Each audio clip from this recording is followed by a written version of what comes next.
Launched in September, the One Roar Fund will serve as a vehicle to help all 31 of Columbia's varsity athletics programs and club sports to compete at the highest level.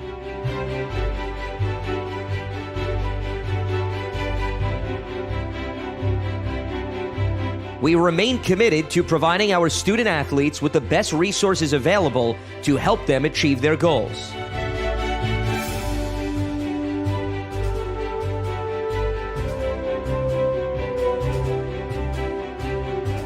Although competition has been postponed, the competitive fire within our student athletes still burns as they await the call to return to athletic events.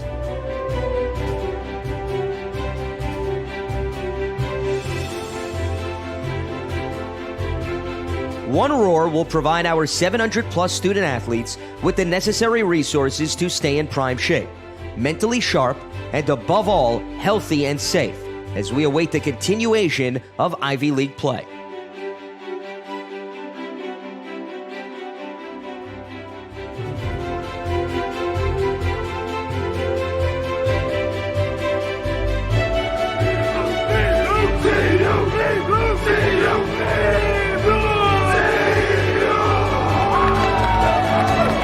Together, we roar as one.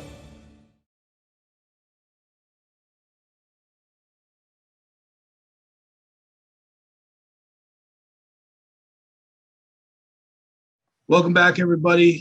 Thank you for joining us tonight. This is our second episode of Conversations with the Coaches. Tonight we have Coach Jerry Taylor. He's in his second year as the Columbia Lions wide receivers coach. He's accumulated 8 years of NCAA Division I coaching experience, including 5 years in the Ivy League. He's coached at William & Mary, Dartmouth, Virginia State, St. Francis, and the Buffalo Bills. Coach Taylor, thanks for sitting down with us tonight. Thanks for having me. We'll get right down to it.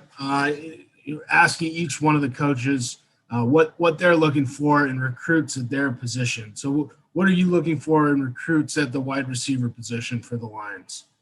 I like to make sure that guys are versatile, and what I mean by versatile is just be able to play inside and outside, be smooth in your movements and things like that. Since I've been at Columbia, I think we've done a good job at recruiting players that have that ability. We've gotten some bigger guys in the class, in the 2020 class.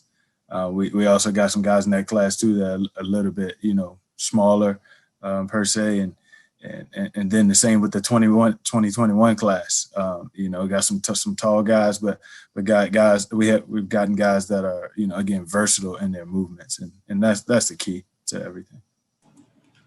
Awesome. So I know you guys have different positions in the wide receiver core. Yeah. What are some of your favorite or most impactful drills that you run with your position of practice that carry over or help carry over in a game? Yeah. It's a group of drills that we do every day and pregame.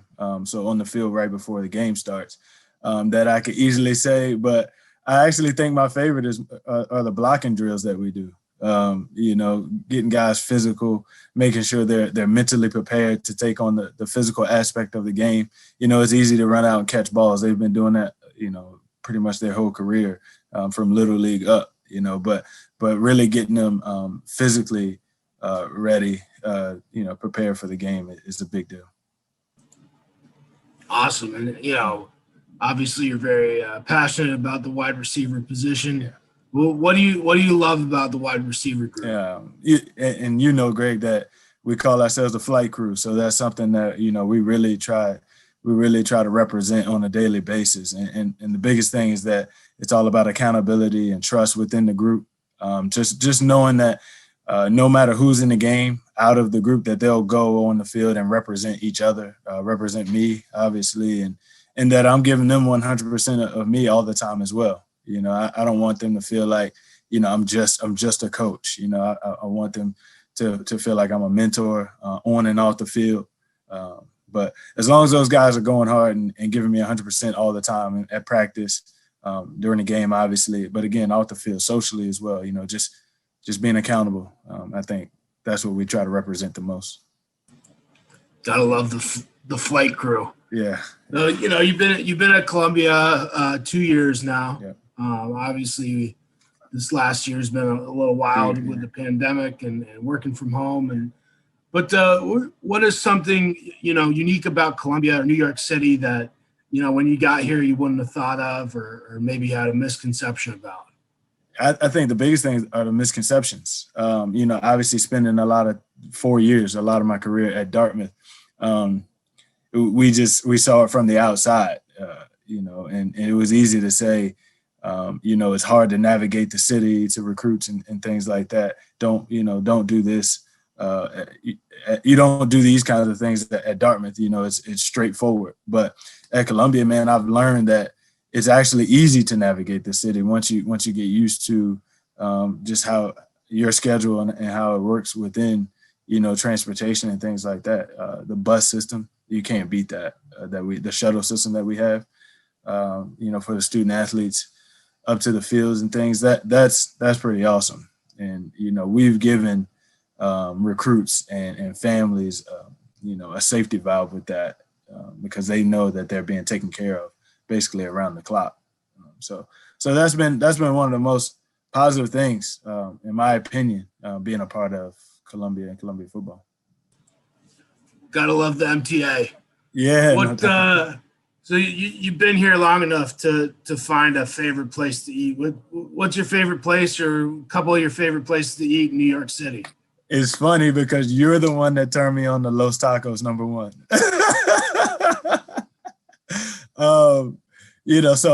But within that Chelsea market, Hudson Yards, you gave me a lot of those recommendations. But yeah, Los Tacos #1. I miss it today. I'm literally every day that I don't have a Los Tacos taco, I'm missing New York City even more. You really can't beat that place. You can't beat it. I know you're only here, for one season thus far because we didn't play last season. But right. What's your favorite Columbia memory so far? You got it. The Penn homecoming game was great. Obviously, we scored 44 points, but you cannot beat the Harvard game at home. I mean, the Ben Mathis-Meyer at the end with the interception. And, I don't know if you've seen the clip, but I ran from one end to the field to the other end on the other side of the field because the game was over. Excitement, man. That was huge. It's kind of weird because I can say it because I was on the other side of the field at this time, but that Columbia win at Dartmouth in 2017 was pretty special too. I know it was special for Columbia. It sucked because at the time I was at Dartmouth, but that season for Columbia football, man, I really see us getting back to that as far as a program. So, a bunch of different memories, but definitely that Harvard game, man, last year, 2019 was great. Your physical fitness was showing off when you're sprinting across the field. Yeah, for sure.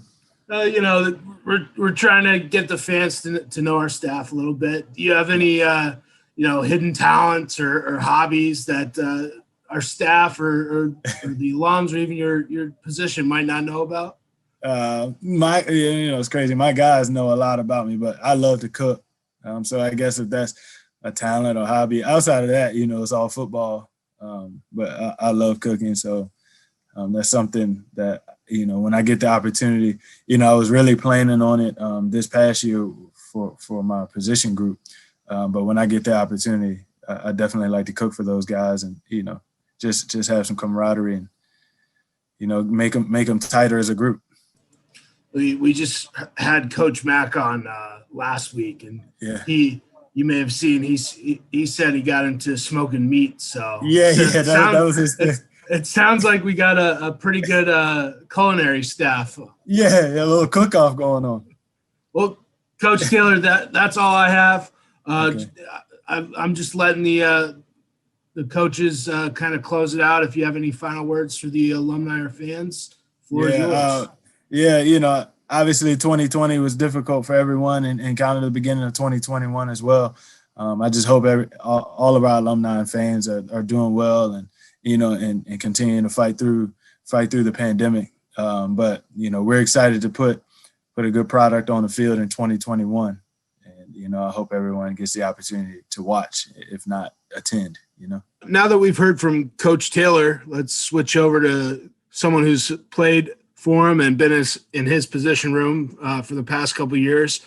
Ernest Robertson. Ernie is a junior wide receiver for the team who saw action in 9 games his sophomore season.